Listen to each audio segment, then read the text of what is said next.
My sister's voice trembled through the phone. "Are you with your wife?" "Yes." "Why?" A pause, the kind that kills the air between words. Then, quietly, "Get away from her. Go to another room. Keep the kids with you." My chest tightened. "What's happening?" "I can't explain now. Just don't let her know I called." The line clicked dead. I stood there, staring at the phone like it had spoken a prophecy.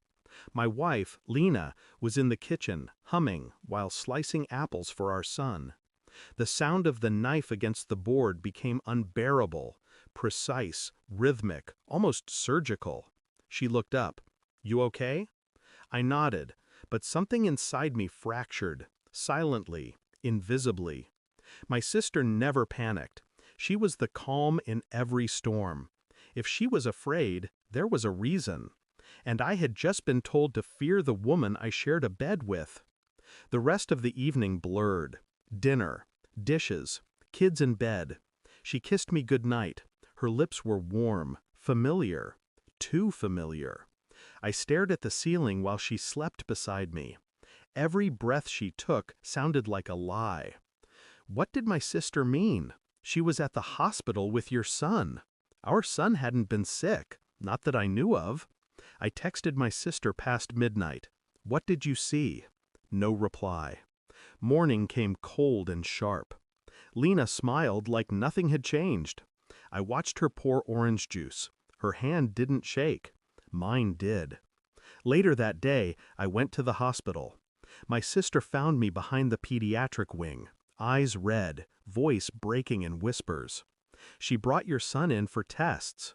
DNA confirmation." My blood froze. "What kind of test?" She looked away. "She said it was for allergies, but the sample wasn't coded for that. It was labeled paternity." The world didn't fall apart. It shifted, quietly, like the floor had moved half an inch under my feet. I didn't confront her, not yet. I smiled, laughed, lived as though nothing had changed. But every moment after that was an act. At night, I searched her drawers, her email, her phone when she showered, deleted messages, hidden folders, a second SIM card taped under the sink. There were photos, nothing explicit, just small things. A man's hand in the frame beside hers, coffee cups, hotel stationery. Each image felt like a needle pressing deeper into my skull. I didn't rage, I studied.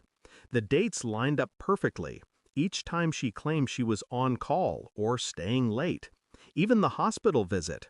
The day she tested our son's DNA without my knowledge. I ordered my own test kit, quietly, sent samples, waited. Days stretched thin. At dinner, I asked harmless questions, watched her eyes when she answered. Every blink, every breath became evidence. She still smiled, still kissed me goodnight. I almost admired her performance. Almost. The email came one morning. Results, 0%. Probability of paternity. No anger, no tears. Just silence. I printed the report, folded it twice, came home early. She was in the living room with our son, reading, laughing. I waited for him to go upstairs, then placed the envelope on the table. "What's that?" she asked. "Something from the hospital." Her hand trembled as she unfolded it. Her eyes flicked over the numbers, then froze. The color drained from her face. "I can explain." I almost smiled. "Don't." She sank onto the couch, whispering things, excuses, memories, noise. I didn't hear a word. I watched her crumble, quietly. That's the thing about truth. It doesn't explode. It corrodes. The next morning, I played my part, packed the kids' bags, drove them to my sister's. When I returned, she was sitting in the kitchen, red-eyed, waiting. "Where are they?" "Safe." She tried reaching for me. I stepped back. "You could have told me," I said. "I would have forgiven a mistake. But you built a life on a lie." Her lips quivered. "I didn't want to lose you." "You already did." I placed my wedding ring on the table. Not a word more. just the metallic sound of truth hitting wood. I left her there, broken, silent, small. I drove without a destination. The road stretched endless under gray clouds. It wasn't grief I felt, it was release. For years, I thought love meant trust. Now I understood. It also meant blindness. She turned our home into a stage.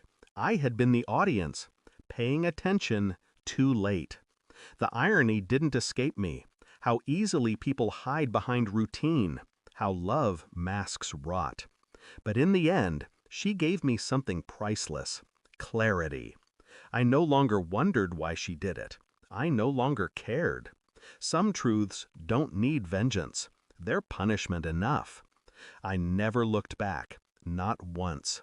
And as I drove past the last streetlight of our old life, I realized something simple, brutal, and final.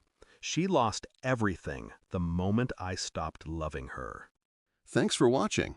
Don't forget to like, share, and comment. Subscribe now to Cheating Stories Insight World for more amazing stories.